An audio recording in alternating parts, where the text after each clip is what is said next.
Okay, so this is the second part of this topic. So I'm going to continue this one.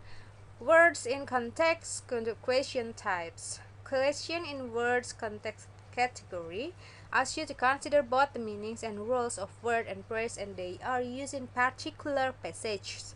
You will also be asked to think about how to make language more effective. This question focuses on the following skills: interpreting words and phrase in context, analyzing word choice, and making effective use of language. Okay, let's start with the first one: interpreting words and phrase in context. Okay, this question requires you to figure out the precise meaning of the given word or phrase based on how it is used in a particular passage. Generally, these words or phrases have more than one dictionary definition, so the extended context will help you to decide which of the choice makes the most sense. Example: intense, intense. Maybe you associate intense with emotion or attitude, as in he's an intense person, or perhaps with determination, as in she worked intensely for 6 hours to ace the quiz. So, however, neither of these quite match how intense is used in the following except from the longer passage. Just like this. The coming decades will likely see more intense clustering of jobs, innovation, and productivity in a smaller number of bigger cities and city regions. Some regions could end up bloated beyond the capacity of their infrastructure, while others struggle their promise stymied with inadequate adequate human or other research. Oh my god. So I'm giving you the question, okay? As it is used in the passage, the word intense most nearly means A, forceful, B, concentrated, C, energetic, D, passionate. So in this case, intense is more about degree of clustering of jobs.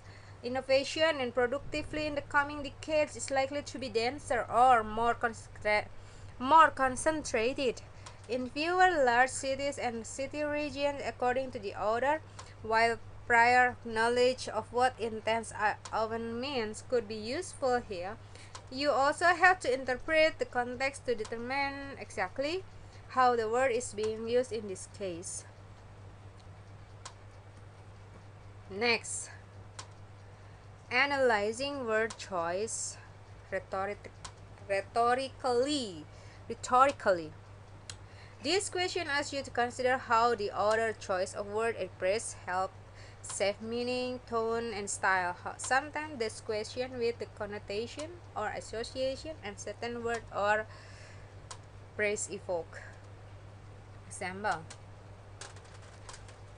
the author used the phrase "wait for it" through the passage primarily to a contrast Aaron's personality with that of his rivals, something like that, and emphasize Aaron's lazy, passive attitude, summarize Aaron's chosen approach to life, criticize Aaron's failure to take action, and then the question asks you to consider the context of the passage to arrive at the conclusion about the rhetorical effect of the repetition of a single brief phrase.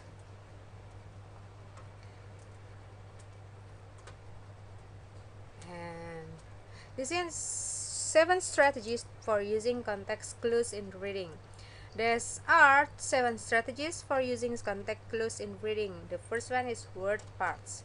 The idea: break down those different parts of word, base words, word stem or root word, prefix and suffix to figure out what it means. Some words have a prefix only, just like we read, and suffix only, reading, but both the prefix and suffix pre-reading and a combination unreadableness and or either read.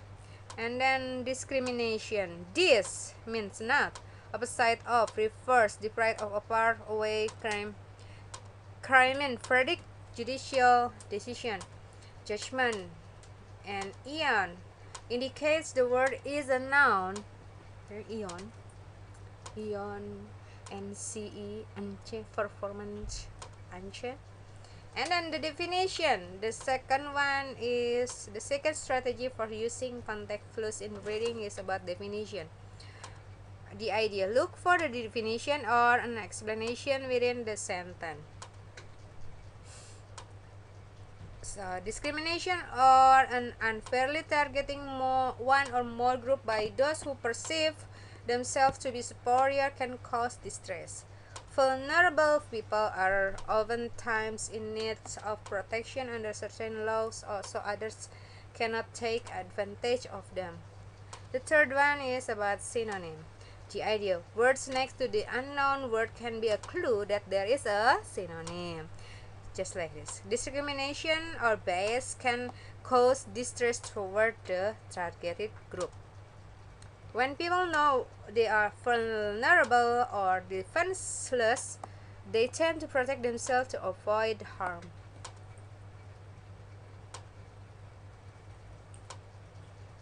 Next is about antonym or contrast. The idea: opposite information about the unknown word can be offset by words and phrase such as unlike, as opposed to, and different from.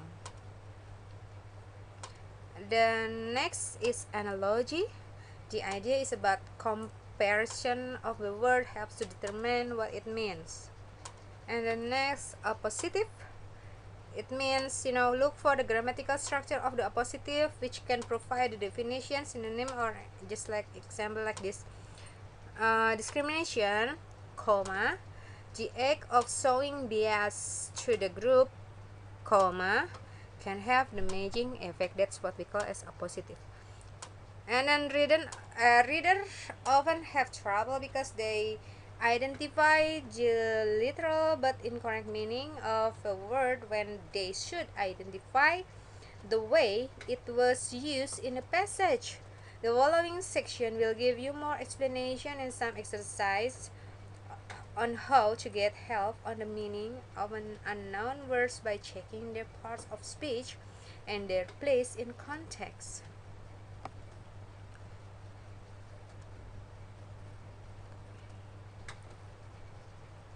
And you know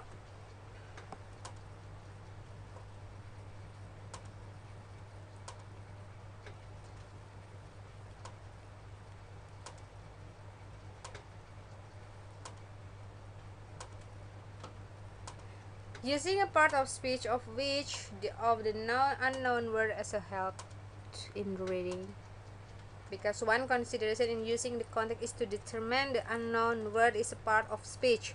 The words around the unknown word give you clues.